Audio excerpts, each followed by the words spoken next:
The equestrian program recently had its two teams competing in two different Intercollegiate Horse Show Association competitions to see which riders will be moving on to nationals. The Western team first competed at the IHSA semifinal show in Reedsville, West Virginia. The team's two qualifying riders, Brianna Bass and Erin Mays, will both earn ribbons as they placed in the top 5 at the competition.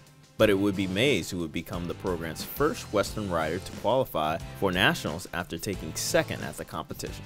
It is so amazing and really bittersweet to be able to take a rider to nationals. This is only my 3rd year coaching here at Liberty and only the 4th year that they've had a Western team total.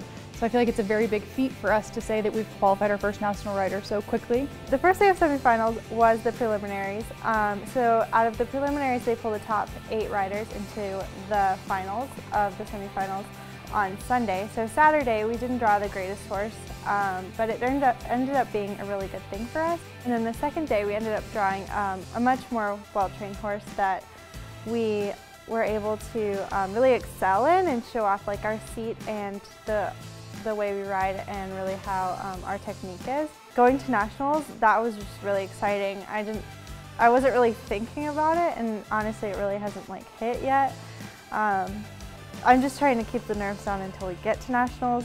Hoping to build off of the success that the Western team had, the Huntsy team competed at the IHSA Zone 4 show in Greensboro, North Carolina, as they would have 4 riders qualify for the competition. The 4 riders would all place in the top 10 of their respective events, but unfortunately would fall just short of qualifying for nationals. Despite the setback, the team is still pleased with their performance at zones and over the course of the season, as they would have had a lot of success this year and will look to be even stronger next season. We had 4 riders go to Zone 4 finals, which was pretty cool. I think that was the biggest number of students we've ever taken to that show. And each of them placed in their classes, which was cool. Unfortunately, no one made it to nationals in the top 1 or 2 in their class, which is that's a really big feat in itself, but just to make it to zones is pretty amazing with such a young team. And they all rode really well, and we're very proud of them, and had a really good end to our season. We were really lucky that it was in Greensboro, North Carolina.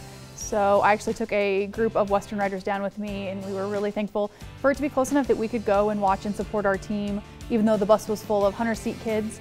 That we were just glad to be there and support them, and it was a really cold and rainy and the least ideal conditions you could probably ever ask for at a horse show, and the horses were perfect. Amber, Gayhart showed in a couple divisions, Ryan, Claire, Kendall, they all just rode really well, and it's a great future for our equestrian team just to look out and see how well we've been doing with such a short riding career, just to see what we could be capable of in a year or 2 or 3 years from now. With nationals only a few weeks away, the equestrian program is looking to come out in full support of its first Western rider qualifier in Erin Mays as she preps for the national competition on May 3rd through the 6th in Harrisburg, Pennsylvania. Erin has just worked so hard, and we are just very, very, very proud of her. To get to nationals, our riders went to semifinals first, and we actually qualified 2 riders for that. So Brianna Bass and Erin Mays competed for us in West Virginia at WVU for the Western semifinals in March, and they both made the final round, which is they made the top 8. Brianna ended up 1 spot out. She was 5th, and the top 4 riders qualified for nationals. Erin ended up 2nd in her class and got this ribbon to be able to go to nationals, and we are just so proud of her. And just our whole team in general, the team worked so hard, and even several of the girls who didn't qualify for semifinals made the trip to West Virginia and came and watched and cheered everyone on, and I know several of them are planning to come to nationals as well.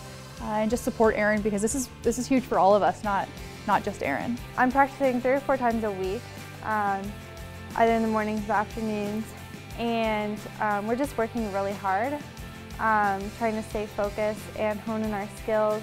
We're not trying to change anything major, but just honing in the skills and just putting those last finishing touches on everything before we go to nationals, just to get those extra few points that we'll need to be in the top of our class.